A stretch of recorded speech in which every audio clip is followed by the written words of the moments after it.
안녕하십니까, 수각정사입니다.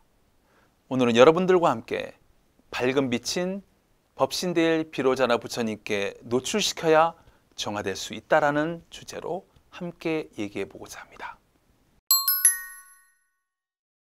수행은 나의 삶 가운데 모나고 때 묻은 몸과 마음을 어떠한 방법으로 정화해야 하는지 판단하는 것에 핵심이 있다고 생각합니다. 정화에는 두 가지 방법이 있습니다.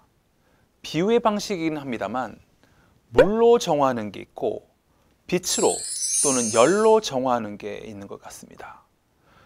어떤 건 물로 정화해야 될 것이 있고 어떤 것은 열로, 빛으로 정화해야 될 것이 있습니다. 수행에 있어서 이거는 엄청 중요한 부분이라고 생각합니다. 내 허물이 되었건 내 단점이 되었건 이것이 물로 씻어야 될 것인지 빛으로 정화시켜야 될 것인지를 판단하는 것이 바로 지혜입니다. 물로 씻으면 안 될 걸 갖고 계속 물로 씻으면 이건 어리석은 거잖아요. 먼지, 때의 상태, 본질을 알아야 되는 거 아니겠습니까?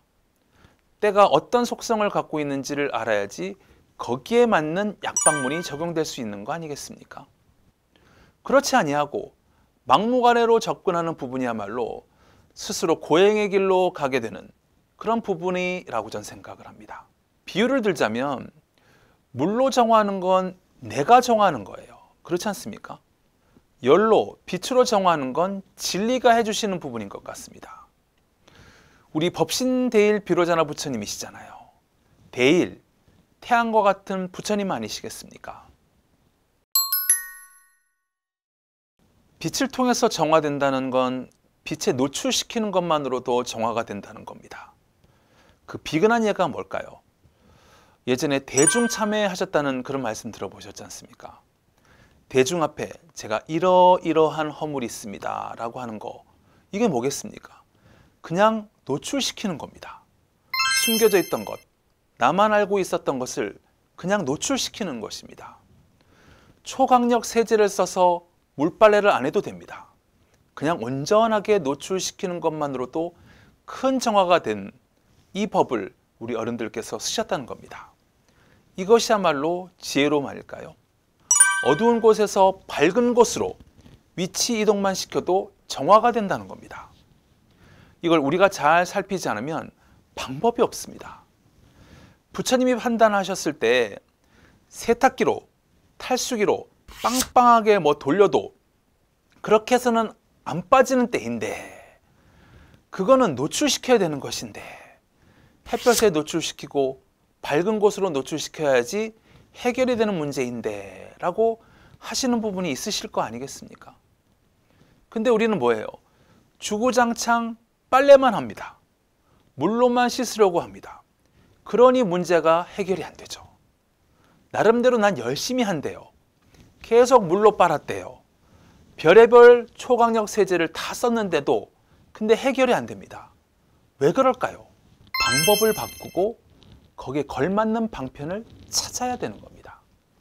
한 길만 고집하실 겁니까?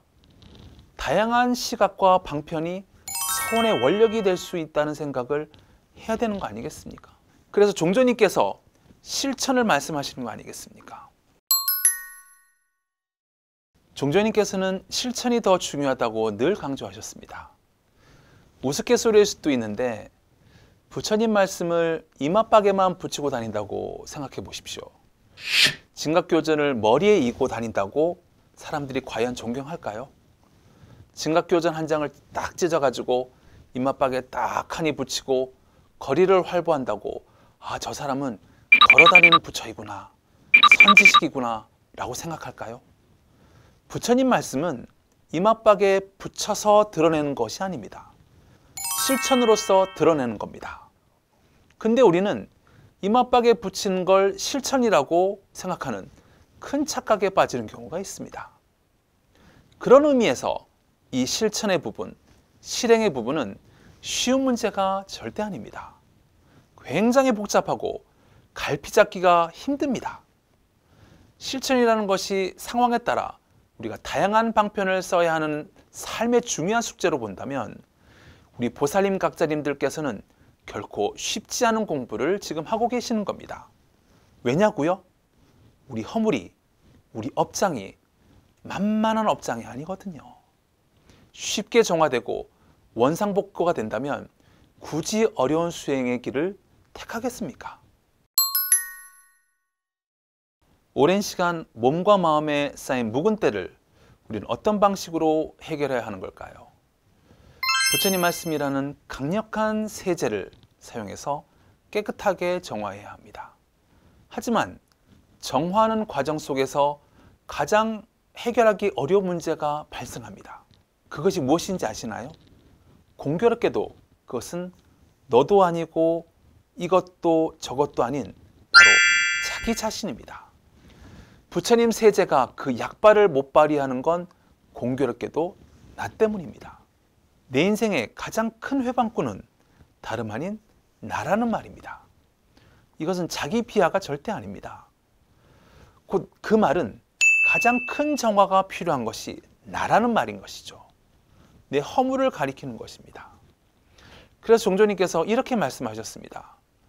애착심이 화하여서 평등심이 되게 하고, 탐욕심이 화해서 희사심이 되게 하고, 진해심이 화해서 화합심이 되게 하고, 우치심이 화해서 일체지에 밝게 하는, 이게 바로 공덕입니다. 이게 자기정화의 결과이고, 이런 방향으로 우리가 실천하지 아니하면 공덕이 될 수 없다는 것을 명확하게 종조님께서는 시공을 초월해서 우리에게 말씀해주고 계시는 겁니다. 우리가 풀어야 할 쌓여있는 문제들의 속성을 잘 파악해서 부처님과 종조님법의 방편을 통해 뒤탈 없이 마음이 다른 곳에서 결코 물러남이 없이 제대로 공부하는 것이 중요합니다.